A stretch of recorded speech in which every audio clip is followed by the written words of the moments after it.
Welcome back, friends. It is my pleasure to introduce you to Angelica Melendez, who has been a NACAC member for over 20 years. That's amazing. Yeah. Over 20 years. So obviously this is not your first rodeo here. Tell me a little bit about why you keep coming back to the conference, and I mean, it has to be a little bit of a reunion for you at this point, seeing a lot of the same faces and getting to catch up with people. It's most definitely a reunion. It's definitely a family feel. Like, I love coming here. It rejuvenates me to be excited for my students that I work with every day, finding out new tools that can help me be successful to help my students. So it's definitely that, but it's also where I feel like I can contribute back. I was a past president of my affiliate in Texas, and now I'm rolling off as board chair.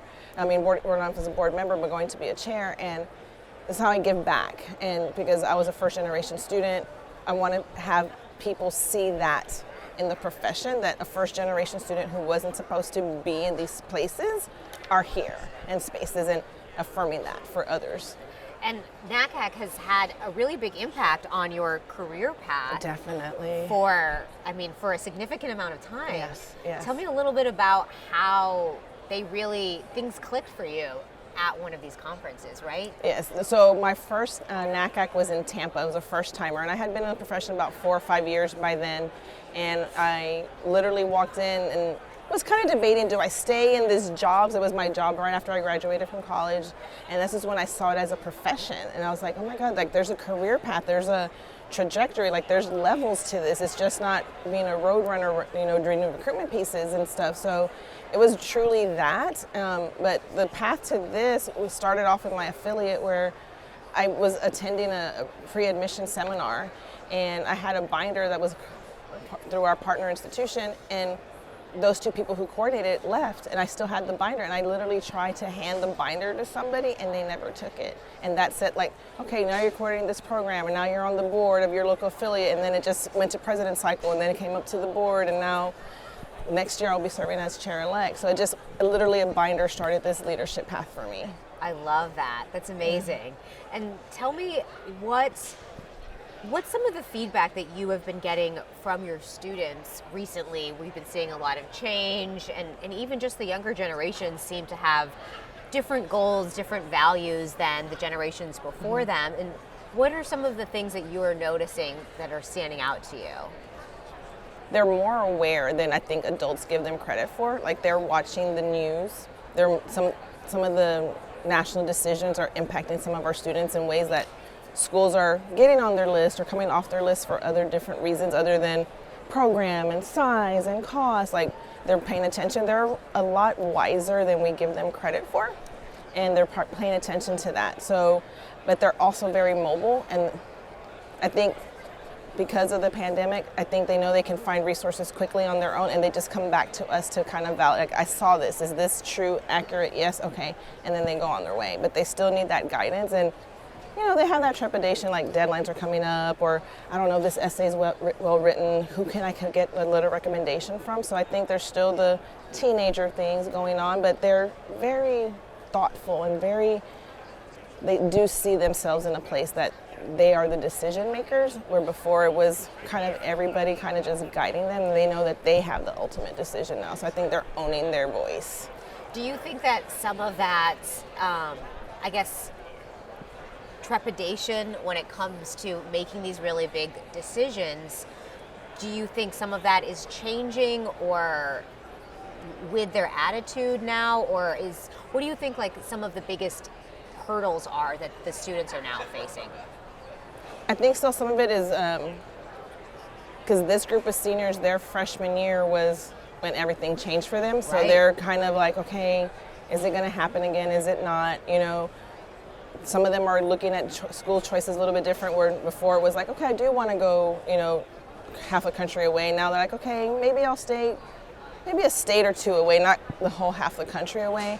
I also think that they are very mindful of cost, because families had to change incomes, families had to change careers, some are still bouncing back, economically in their own families. So I think there's a lot of factors, and they're just bearing a brunt of it and still trying to be kids and have fun, which sometimes is a little challenging. But I think they are aware. Again, I go back to their awareness. They're just a very aware group of students right now. And I think college admissions professionals, either on the high school side, university side, or CBOs, are a little, not taken aback, but they're like, wow, like these kids have it together more than we give them credit for. And is that what you're hearing from other people as you are talking to others here at the conference, echoing the same sentiments, or are there certain things where you are I guess, more aware if somebody is saying, giving you a different example of something they're experiencing, or do you think that this is basically generational across the country right now? I think it's kind of generational because, you know, how each state or each area or region manages that, I think it's a little different. Like, you know, 5 years ago, Hurricane Harvey came through the Houston area. So there's those, and these students have already are in college or possibly even graduate, but there's still that, you know, this year's when my dad lost his job. So I think there's those anniversaries come up and we have to manage that. So the mental health of our students, we're seeing more, at least I am, that when the colleges come to my school, they're talking about the mental health resources that are on the campuses now, where that didn't necessarily happen all the time, where it was, if a student asked for it, it was addressed. But now they're addressing it full front and right in their face in a positive way of like, yes, we have all these mental health resources for it, because then we know these kiddos are going to have some issues and trauma. And, you know, students, one of my students lost both of her parents to COVID, so, and now she's at a university. So how is she going to deal with that, where we were her support system, and now she's at a university and that support system is quote unquote gone, even though I know the university has it, but now they are talking about those resources that they have in there. And she's already told me she's already talked to the counselor on her campus and everything like that. So she's in a good place, but not all the students have that. And that's what this profession does, is trying to get all these resources out to the public high school counselors, to the CBOs, to the organizations that the students trust and the professionals that the students trust, so they know how to guide the students the best way and make the best decision for themselves. And you're talking about a support system for the students, which is of course so important. But I also feel like this NACAC and these conventions are also an opportunity to have a support system for the counselors and advisors to talk about these issues, because like you were saying, it is basically across the board, at least certain things that we can see woven throughout. And you have the opportunity to hear what another counselor, another advisor, another school is doing to tackle this issue. I have to imagine that that is really beneficial, that you're able to take home and maybe apply something. Yes, definitely, because you get into your work day and it's like head down, you just push through and you do that stuff, and you come here and you're like, oh, let me go and talk to my colleague Robin, or let me go and talk to my colleague Dana or Mark, or and how they are handling it. And it's nice to know it's just not me in my little office with my students. It's something that everybody can work with, and it's really great. This organization has a lot of ways for our members to engage across all the affiliates and all the different regions, and even internationally through, you know, all the organizations that, the little groups that we have, like our Affiliates President's Council, our special interest groups. So there's ways to collaborate and get that support you need virtually, phone call, Facebook groups, like it's just LinkedIn, like everything is there to kind of help everybody get through the same things, even though you think you're in your own little world for a little while. No, it's really, it's the perfect opportunity to not be in that silo, because we've all, like you said, put our heads down, like I'm in 9 to 5, 8 to 5, whatever your hours are, going through the motions to some degree.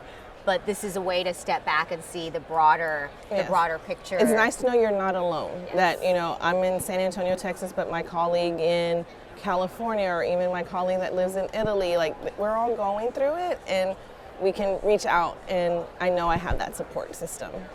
Thank you so much. That's so well said. It's not, I don't think we're going to top that. That was wonderful. Thank you so much for stopping by. Sure, thank you. And thank you. Really helping make all of this possible. Thank you so much.